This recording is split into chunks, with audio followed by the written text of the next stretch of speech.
श्रेणी है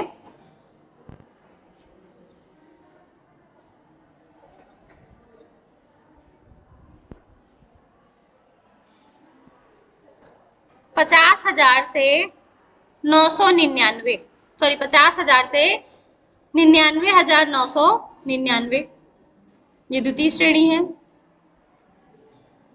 50,000 से 99,999, ये श्रेणी द्वितीय हुई। श्रेणी तृतीय लिखिए 20,000 से 49,999, 20,000 से 49,999, ये हमारा हो गया तीसरा। चौथा लिखिए 10,000 से 19,999,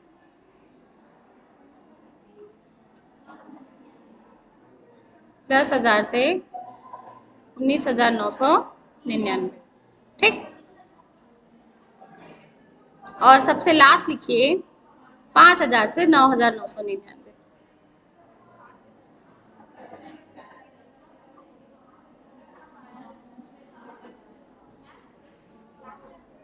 5,000 से 9,999।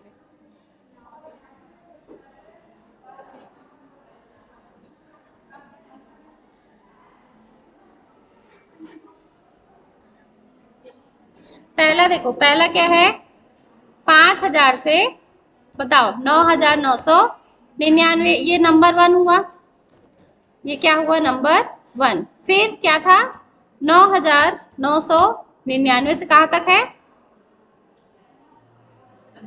वहां मतलब सॉरी 999, 10,000 से, सॉरी 10,000 से कितना है, 10,000 से 19,999, ये कौन सा हो गया, दूसरा। फिर तीसरा कितना है, 20,000 से 49,999, ये हमारा कौन सा हो गया, तीसरा। चौथा क्या है, 50,000 से 99,999, ये हमारा चौथा श्रेणी हो गया। और पांचवा श्रेणी है 1 लाख या उससे अधिक, ये हमारा कौन सा हो गया, पांचवा, ठीक। तो 2011 की जनगणना के अनुसार से हम क्या देख रहे हैं कि ये क्या है, नगर की क्या है, श्रेणियां हैं। ये क्या है, नगर की श्रेणियां हैं, जिसके आधार पे नगर को श्रेणीवार बांटा गया है, जिसके आधार पे नगर को कैसे बांटा गया है, श्रेणीवार, ठीक। तो सबसे छोटा नगर कौन सा होगा, जिसकी जनसंख्या कितनी होगी, 5,000 से 9,000, मतलब 5,000 से 10,000 के बीच में। दूसरा है 10,000 से 20,000 के बीच में। तीसरा है 20,000 से 50,000 के बीच में। और चौथा है 50,000 से 1 लाख के कम। और फिर 1 लाख प्लस हो गया पांचवा श्रेणी, समझ गए।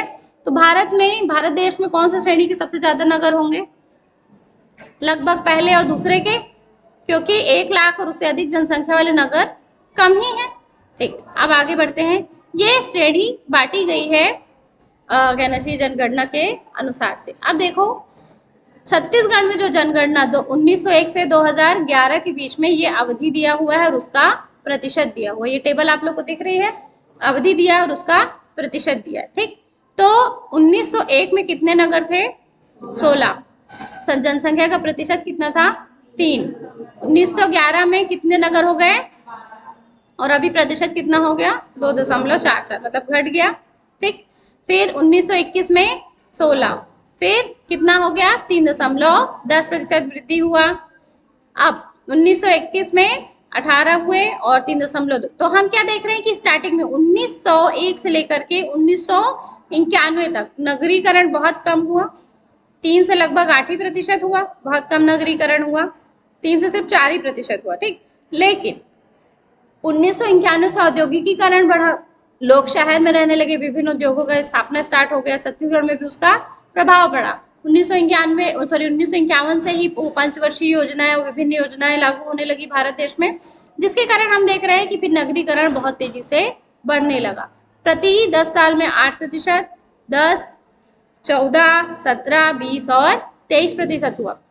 तो अभी 2011 के अनुसार छत्तीसगढ़ की नगरीय जनसंख्या कितनी है, 23.24%। कितनी, 23.24% है। अब छत्तीसगढ़ के जिलावार में भी हम देखें तो छत्तीसगढ़ की जो जनसंख्या पहले कितनी 20%, 2011 में कितने लोग रहते थे 20%, अब 2021 में कितने लोग रहने लगे 23%। अब हमको नगरीय जनसंख्या पता पड़ गई, अब ग्रामीण जनसंख्या बताओ कितनी है छत्तीसगढ़ की। नगरीय जनसंख्या अगर 23.24 है तो ग्रामीण जनसंख्या कितनी होगी बताओ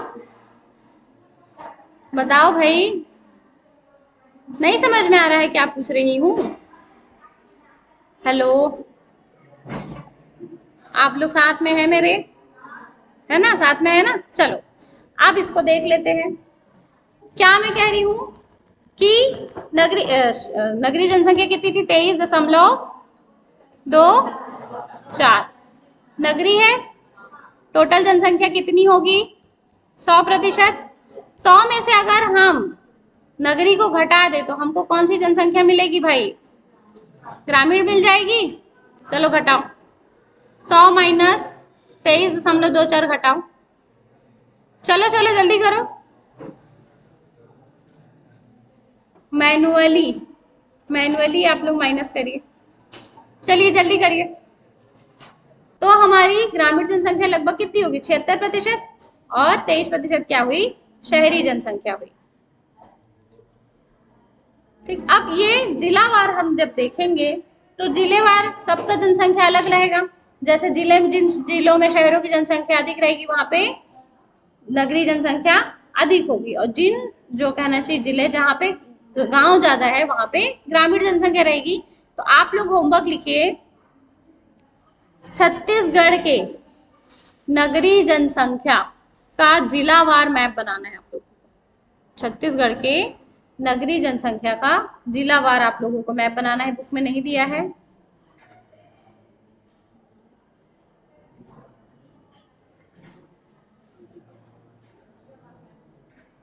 जिले में, ठीक है, कितने जिले हैं छत्तीसगढ़ में 33 जिले में कौन सी जनसंख्या का मैप बनाना है नगरीय जनसंख्या। ठीक, आप कैसे बनाओगे? ये दिया हुआ है प्रतिशत, ये प्रतिशत दिया है ना, बालोद में 38 है, बलौदाबाजार में 30 है, फिर 6, 10, 38, ये देखो 0, बीजापुर में तो 0 है 2011 में, ठीक है, अभी में नहीं 2011 में, उसी की जनगणना है। तो आप इसको स्लॉट कर लेंगे, स्लॉट मतलब उसको डिवाइड कर लेंगे, 0 से 5% या 0 से 10%, 10 से 20%, 20 से 30 और 30 से अधिक, 4 स्लॉट बना लिए, और शेडिंग करके जिलों का आप लोग कल मतलब मंडे को मैप बनाकर लेके आना। ये समझ में आया नगरीय जनसंख्या। आगे बढ़ते हैं, आगे है हमारा स्त्री पुरुष का अनुपात, मेल फीमेल रेशियो। जानते हैं क्या होता है मेल फीमेल रेशियो? लिंगानुपात। क्या होता है लिंगानुपात? लिखो, प्रति 1000 पुरुषों में महिलाओं की संख्या को क्या बोलते हैं? स्त्रियों की संख्या को बोलते हैं लिंगानुपात। प्रति 1000 पुरुषों में स्त्रियों या फिर महिलाओं की संख्या को बोलते हैं लिंगानुपात। ये जो लिंगानुपात है ये भारत में कितना है 2011 के अनुसार 940। भारत में कितना है 940 है, और छत्तीसगढ़ में कितना है लिख लो 991, 991।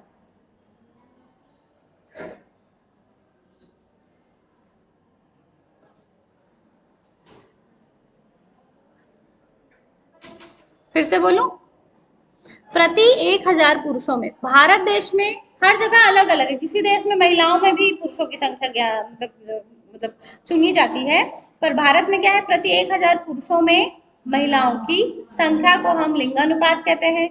और पूरे भारत देश में प्रति 1000 पुरुषों में कितनी महिलाएं हैं 940, बाकी की 60 महिलाएं पता नहीं कहाँ है। 1000 पुरुष में 1000 महिला होना चाहिए, 50-50, लेकिन परसेंट कम है। ये भारत का हो गया सेक्स रेशियो या फिर लिंगानुपात। फिर दूसरा है हमारा छत्तीसगढ़, तो छत्तीसगढ़ में कितना है 991, तो प्रति 1000 पुरुषों में कितनी संख्या है महिलाओं की 991 है। अब ये जो 991 है इसमें हम क्या देख रहे हैं, देखो कितनी मतलब कहना चाहिए फैक्चुअल चीजें हैं कि ग्रामीण इलाके में लिंगानुपात कितना है 1002 और शहरों में लिंगानुपात कितना है 956। मतलब जो कन्या भ्रूण हत्या होती है वो कहाँ पे ज्यादा हो रही है, शहरों में, गाँव में नहीं हो रही है। समझ में आया? तो ये भी लिख लो, ग्रामीण में छत्तीसगढ़ की ग्रामीण जनसंख्या में लिंगानुपात है 1002 और छत्तीसगढ़ के शहरी इलाकों या नगरीय इलाकों में है 956।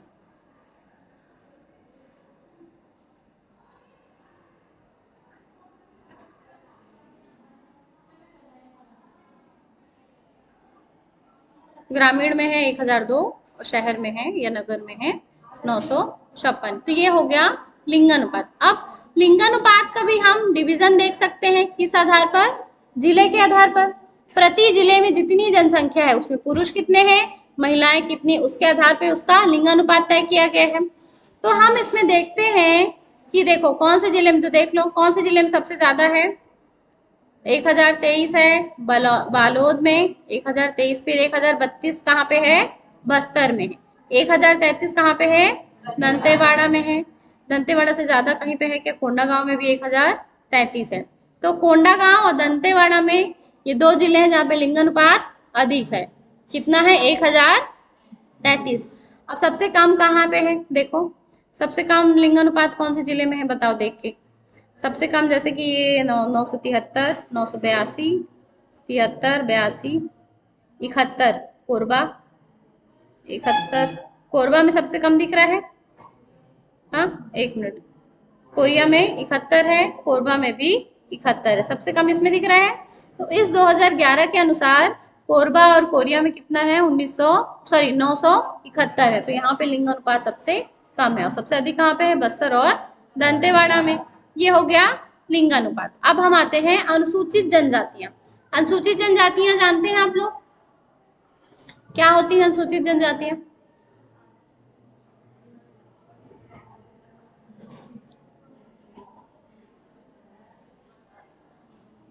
क्या होता है अनुसूचित जनजाति भाई?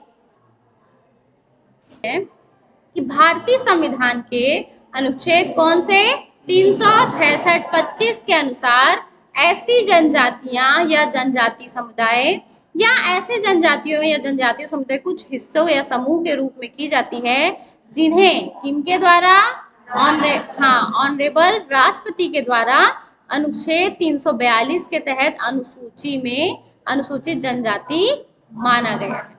ठीक, अब किस जनजाति को, कौन सा ऐसा जनजाति समुदाय है जिसको अनुसूचित माना गया है, किसके माध्यम से, राष्ट्रपति के माध्यम से, और कौन सा अनुच्छेद के अनुसार, उसमें उसको नाम ऐड किया गया है 342 अनुच्छेद, संविधान के 342 अनुच्छेद में उनको ऐड किया गया। उन्हीं को हम क्या बोलते हैं, शेड्यूल्ड ट्राइब या फिर अनुसूचित जनजाति।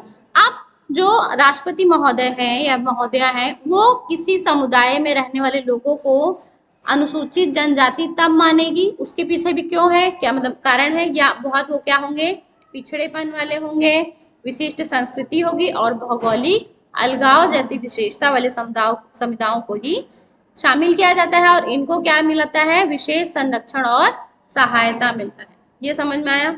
अनुसूचित जनजाति की परिभाषा समझ लिए, मतलब ऐसी जनजातियां, ऐसे ट्राइब जो बहुत ही ज्यादा पिछड़े हुए हैं, शिक्षा, स्वास्थ्य, है ना, एक जो विकास की मुख्य धारा है वो उससे जुड़ नहीं पाए। ठीक, तो उनको चुन करके किस किस आधार पे, पिछड़ापन, विशिष्ट संस्कृति और भौगोलिक अलगाव जैसी स्थिति के आधार पर उनको चुन करके किनके माध्यम से, राष्ट्रपति महोदय के द्वारा अनुसूचित किया गया, उसको सूची में शामिल किया गया है। कौन से अनुच्छेद में, 342। तो ऐसी जो जनजाति, ऐसे समुदाय है उसको क्या बोलते हैं, अनुसूचित जनजाति। ये समझ में आया? अब आते हैं हम छत्तीसगढ़ के मैटर में। तो ये जो अनुसूचित जनजाति है ये छत्तीसगढ़ में लगभग कितने प्रतिशत है, 30.62%। कितना, 30.62%। कुल जनसंख्या का कितना है, पढ़ो कितना लिखा है, 78,22,902 अनुसूचित जनजातियां हैं। तो मतलब कितना हुआ, प्रदेश के लगभग 30% है। मतलब अगर प्रदेश में 100 लोग रहते हैं तो 30 लोग उसमें क्या है, जनजाति है। 30 लोग क्या है? जनजाति है। कौन से अनुच्छेद में उनका नाम है? बताओ, अभी मैंने बताया था 342 अनुच्छेद में उनका नाम। जैसे कि कुछ कुछ जनजाति मैं आप लोगों को बता देती हूँ, इसमें अभी हम और भी पढ़ेंगे। जैसे जनजाति है गोंड, ठीक है, परमार जनजाति, कंवर जनजाति, बैगा जनजाति, ठीक, हाँ, अबुझ माड़िया, माड़िया, मुड़िया, ठीक है, और भील जनजाति, कोल जनजाति, कोरवा, पहाड़ी कोरवा, ठीक, ऐसे करके बहुत सारे जनजाति समूह हैं जो छत्तीसगढ़ में रहते हैं। अब तुम लोग को छत्तीसगढ़ का मैप थोड़ा सा याद होगा कि ज्यादातर पठारी इलाकों में कौन रहती है? जनजातियां रहती, मतलब पूर्वी बघेलखंड का पठार याद आ रहा है ना, कहाँ पे है? पूर्वी बघेलखंड का पठार, जसपुर सामरी पाट प्रदेश वो जनजाति प्रदेश है, दंडकारण्य प्रदेश वो भी जनजाति प्रदेश। तो यहाँ पे बहुत अधिक मात्रा में क्या रहती है? जनजातियां रहती हैं। अब जो अनुसूचित जातियों की तुलना में अनुसूचित जनजाति की संख्या दुगनी से अधिक है, ठीक, लगभग ये तो 38 लाख पुरुष हैं और 39 लाख महिलाएं। देखो एक फैक्ट इसमें देखने को हमको मिल रहा है कि अनुसूचित जनजाति में पुरुष कितने हैं 2011 से? 38 लाख है, लेकिन महिलाएं कितनी हैं? 39। मतलब कि जनजातियों में सेक्स रेशियो में या जनजातियों में लिंग अनुपात में महिलाओं की संख्या ज्यादा है। अच्छी बात है ना, ये एक सामाजिक तौर पे उन्हें महिलाओं को ज्यादा वहां पे कहना चाहिए सम्मान मिलता होगा उनको, मतलब वो लोग लिंग भेद और ये लड़का लड़की में भेद नहीं करते होंगे, इसीलिए अनुसूचित जनजाति क्या है? महिलाओं की उसमें जनसंख्या अधिक है। नगर और शहर दिया है। सबसे जो कहना चाहिए, देखो सबसे कम जनसंख्या कौन से जिले में है? बेमेतरा में सबसे कम जनसंख्या है, बेमेतरा में। अब प्रतिशत के आधार पे देखें, प्रतिशत के आधार पे देखें तो सुकमा जिले के लगभग 83%, कितना लिख लो? सुकमा जिले के लगभग 83% जनसंख्या क्या है? जनजाति। सुकमा जिले में सबसे ज्यादा है प्रतिशत के हिसाब से, 83.47% है सुकमा में, प्रतिशत के हिसाब से ज्यादा है। और रायपुर में लिखो प्रतिशत के हिसाब से है 4.30। सुकमा में कितना है? 83, और राजधानी रायपुर जिले में कितना है? 4%। कितना प्रतिशत? 4%। समझ में आ रहा है क्या बता रही हूं? अगर हम प्रतिशत की बात करें, जैसे सुकमा में 100 लोग रहते हैं, तो सुकमा के 100 में से कितने लोग जनजाति हैं? 83। लेकिन रायपुर में अगर 100 लोग रहते हैं तो रायपुर में मात्र कितने लोग हैं? 4 लोग ही जनजाति हैं, ठीक। तो जिलों के आधार पे सर्वाधिक अनुसूचित जनजाति जसपुर जिले में है और सबसे कम किसमें है? बेमेतरा में। लिख लो, सबसे ज्यादा जिलों के आधार पर जसपुर जिले में सबसे ज्यादा जनजाति है, संख्या लिख लो है 5,30,378। 5,30,378 जसपुर में सबसे ज्यादा जनसंख्या है, ठीक। और सबसे कम जनसंख्या कहाँ पर है? बेमेतरा में। बेमेतरा जिले में लिख लो 37,185। हमने दो तरीकों से देखा, पहला क्या है? जनसंख्या के हिसाब से, और दूसरा प्रतिशत के हिसाब से। जनसंख्या कौन से जिले में सबसे ज्यादा है? जसपुर में। और प्रतिशत कौन से जिले में ज्यादा है? सुकमा में। जनसंख्या सबसे कम कौन से जिले में है? बेमेतरा। और प्रतिशत के हिसाब से सबसे कम किसमें है? रायपुर में। ये समझ में आ गया? तो प्रदेश में, पूरे प्रदेश की अगर हम बात करें तो पूरे प्रदेश में लगभग कितना प्रतिशत जनजाति है? 30.62% जनजाति है। अब मतलब पूरे छत्तीसगढ़ में अगर 100 लोग रह रहे हैं तो उसमें से 30 लोग क्या है? जनजाति में आते हैं, ठीक। अब जनजाति के क्षेत्र को विभिन्न भागों में बांटा गया है कि वहां पर कितने प्रतिशत लोग ज्यादा जनजाति में रहते हैं। तो पहला लिखो अधिक अनुसूचित जनजाति वाला क्षेत्र।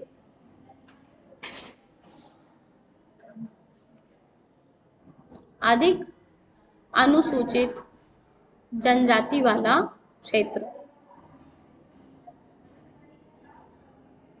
ठीक। अब इसमें प्रतिशत के हिसाब से हम देखेंगे तो अब छत्तीसगढ़, आप लोग को याद आ रहा होगा छत्तीसगढ़, इसमें देखते हैं,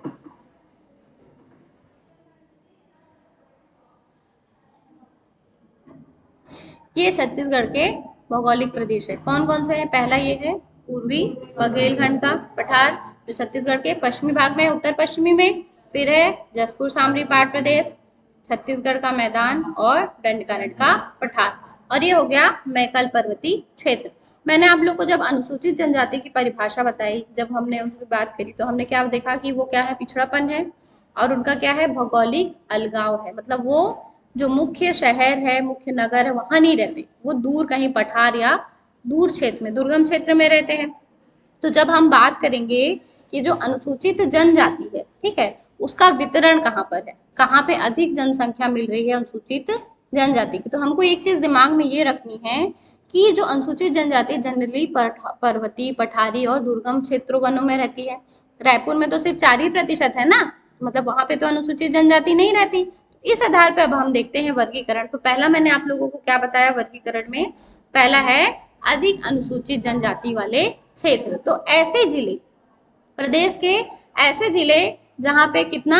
60% से अधिक, लिख लो, जहां पे 60% से अधिक जनजाति रहती है उसको क्या बोल रहे हैं? अधिक अनुसूचित जनजाति वाले क्षेत्र। जैसे कि इसमें दंडकारण्य के कितने? 8, मतलब लगभग पूरे छत्तीसगढ़ के 8 जिले हैं, जिसमें 6 जिले किसके हैं?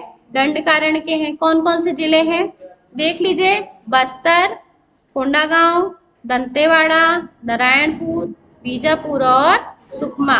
ये कहाँ पे है? दुर्गम, पर्वतीय और पठारी क्षेत्र में है, जहाँ पे क्या पाए जाते हैं? सघन वन पाए जाते हैं। उसके अलावा कहाँ पर है? उसके अलावा 8 जिलों में 2 जिले और हैं, मतलब जशपुर और जसपुर सामरी पाट प्रदेश, जसपुर और बलरामपुर जिला। अब ये देखो, ये मैप देखो आप लोग, ये मैप में ज्यादातर कौन सा एरिया बताया? दंडकारण्य का, जसपुर का और यहाँ पे बलरामपुर का। ठीक है, यही सब बताया है ना। कौन कौन सा जगह बताया है?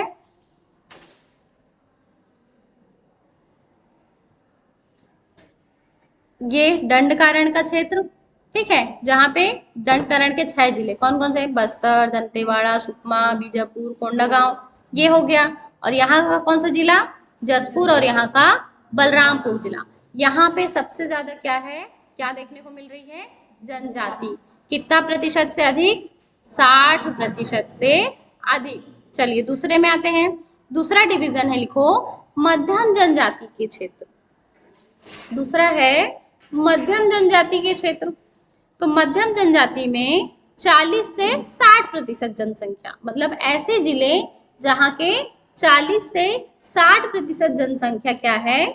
जनजाति है। 40 से 60% जनसंख्या ट्राइबल है। ठीक, तो ट्राइबल में कौन कौन सी जनसंख्या है? तो ट्राइबल में कौन कौन, मतलब ऐसे कौन कौन से जिले हैं जहाँ पे कितनी जनसंख्या? 40% से 60% उस जिलों की जनसंख्या क्या है? जनजाति है।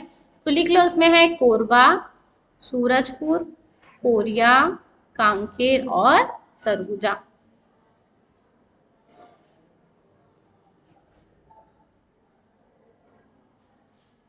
कोरबा, सूरजपुर, कोरिया, कांकेर और सरगुजा। अब मैप में देख लेते हैं कहाँ कहाँ का बताया है।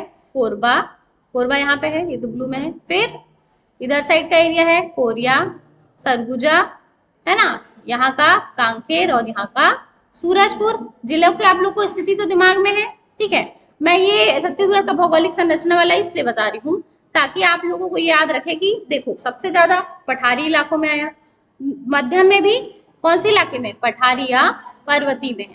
तो ये कुछ कुछ जिले हैं जिसमें देखो कोरबा जिला भी है, जबकि कोरबा जिला में तो ताप विद्युत गृह है, पर फिर भी कोरबा में बहुत सारा पहाड़ी क्षेत्र है जहाँ पे पहाड़ी कोरबा जनजाति रहती है।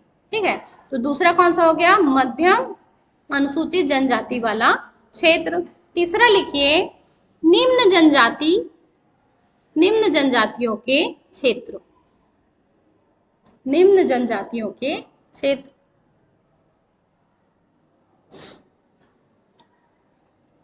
तीसरा हो गया हमारा निम्न जनजातियों के क्षेत्र। अब ये जो निम्न जनजातियों के क्षेत्र, ये कितना है? 20% से 40%। कितना? 20 से 40, मतलब ऐसे जिले जहां पे 20 से 40% जो जनसंख्या है वो क्या है? ट्राइबल जनसंख्या है, अनुसूचित जनजाति जनसंख्या है। तो 2011 के अनुसार कौन कौन से जिले हैं? लिख लो, कवर्धा,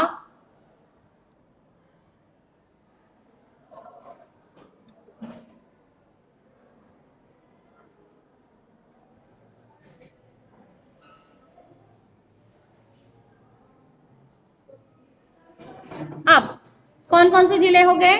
बिलासपुर का जिला, ठीक है, थोड़ा इसको कलर चेंज करते हैं, येलो दिखाते हैं, ठीक।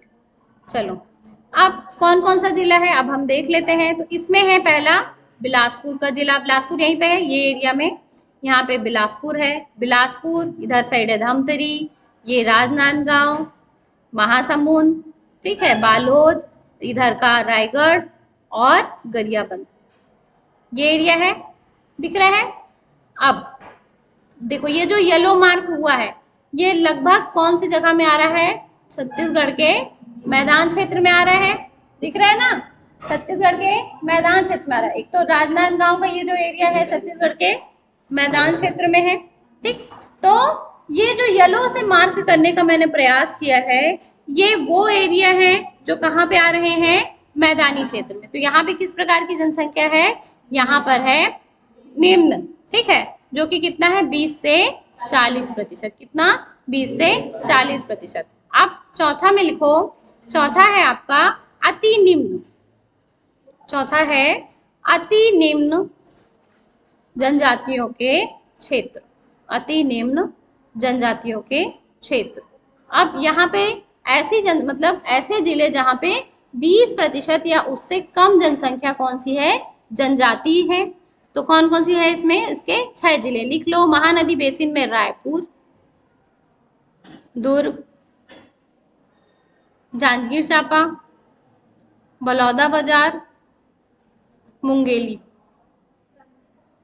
रायपुर, दुर्ग, जांजगीर चांपा, बलौदाबाजार और मुंगेली जिला।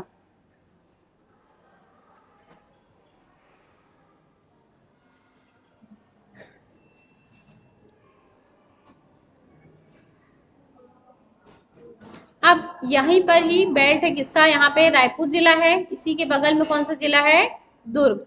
जांजगीर चांपा यहाँ पे आता है, और क्या क्या है? रायपुर, दुर्ग, जांजगीर चांपा, मुंगेली यहाँ पे है, ये मतलब गौरेला पिंडा मरवाही के पास में दिख रहा है।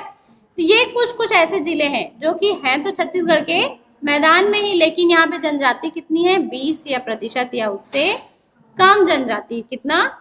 20% या उससे कम जनजाति। अब इसके पीछे कारण क्या है? रायपुर दुर्ग बहुत डेवलप्ड एरिया है, बलौदाबाजार में जनजाति नहीं पाती। बलौदाबाजार में ज्यादातर कौन सा है? अनुसूचित जाति पाई जाती है। यहाँ पे ट्राइबल बच्चे बहुत कम मिलते हैं ना बलौदाबाजार में। तो यहाँ पे रायपुर, दुर्ग, बलौदाबाजार, जांजगीर चांपा और मुंगेली ऐसे जिले हैं जो कि मुख्य क्या है? व्यापारिक और औद्योगिक केंद्र है। तो यहाँ पे जनजाति उतनी अधिक नहीं पाई जाती, ठीक। तो कुल मिला के हमने क्या पढ़ा कि जो छत्तीसगढ़ की अनुसूचित जनजातियां हैं तो कितनी प्रतिशत है? 30.62% है। और जनसंख्या के वितरण के हिसाब से इसको 4 भागों में बांटा गया है। पहला कौन सा है? अधिक अनुसूचित जनजाति, दूसरा है मध्यम जनजाति का क्षेत्र, तीसरा है निम्न जनजाति का, और चौथा है अति निम्न जनजाति का। आप एक और होमवर्क लिखो छत्तीसगढ़ में जनजातियों के जो ये 4 दिए हैं ना डिवीजन, इसका जिला का मैप बनाकर लाओगे आप। छत्तीसगढ़ में जनजाति जनसंख्या वितरण, छत्तीसगढ़ में जनजाति जनसंख्या वितरण के हिसाब से आप लोग इसका मैप बनाओगे। 2 मैप बनाओगे, एक नगरीय जनसंख्या का बनाओगे और एक क्या बनाओगे? जनजातीय जनसंख्या का मैप बनाओगे। ठीक है, बहुत बहुत धन्यवाद आप लोगों को।